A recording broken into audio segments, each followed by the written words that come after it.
আসসালামু আলাইকুম বন্ধুরা, আপনারা সবাই ভালো আছেন? আমিও ইনশাল্লাহ ভালো আছি। আপনারা ইদানিং ফেসবুকে একটা জুয়েলরে নিয়ে খুব একটা মাতামাতি হচ্ছে।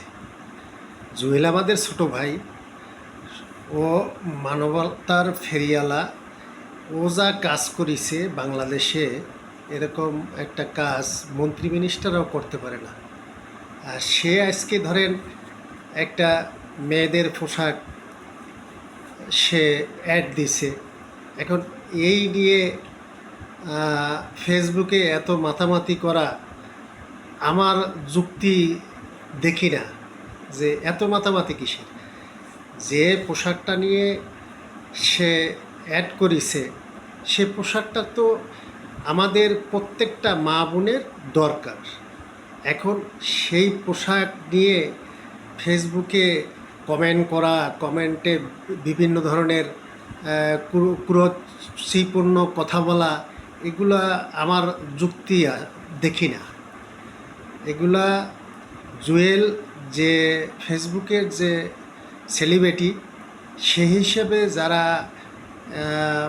বর্তমানে করতেছে, তারে অ্যাঙ্কার করতেছে, তারা তো তার কাছেও যাওয়ার মতন না। অতএব আজকে আমি এই কথাটা বলার কারণ হয়েছে এটা, যে জুয়েলের কাজগুলো তো দেখি, আমরা সবাই দেখি। জুয়েল যে কাজ করে, এরকম কাজ করতে গেলে বা এরকম সেলিব্রিটি হতে গেলে বহু খড়কটা পুরাইয়ে ওখানে আসতেই হবে। আর জুয়েল তো একটা ভালো ছেলে, যার কারণে আপনারা ওনার মন্তব্য করা এগুলো ঠিক না।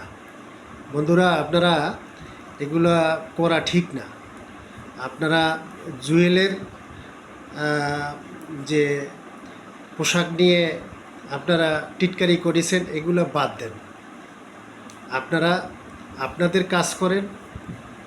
আর জুয়েলের এই নিয়ে ভিডিওটা করা এই কারণে যে জুয়েলকে আমি ব্যক্তিগত ভালোবাসি, যে ওর কাজবাজগুলো এত সুন্দর, আমার খুব ব্যক্তিগত ভালো লাগে। যার কারণে আমার এই জুয়েলকে নিয়ে এই আজকে এই কথাগুলো বলার। তবে আপনারা যদি জুয়েলকে ভালোবাসেন, তাহলে আমাকে সাপোর্ট করবেন, লাইক করবেন, শেয়ার করবেন। আপনারা ভালো থাকবেন। আমি দোয়া করি আপনারা ভালো থাকেন, সুস্থ থাকেন। আল্লাহ হাফেজ। আসসালামু আলাইকুম।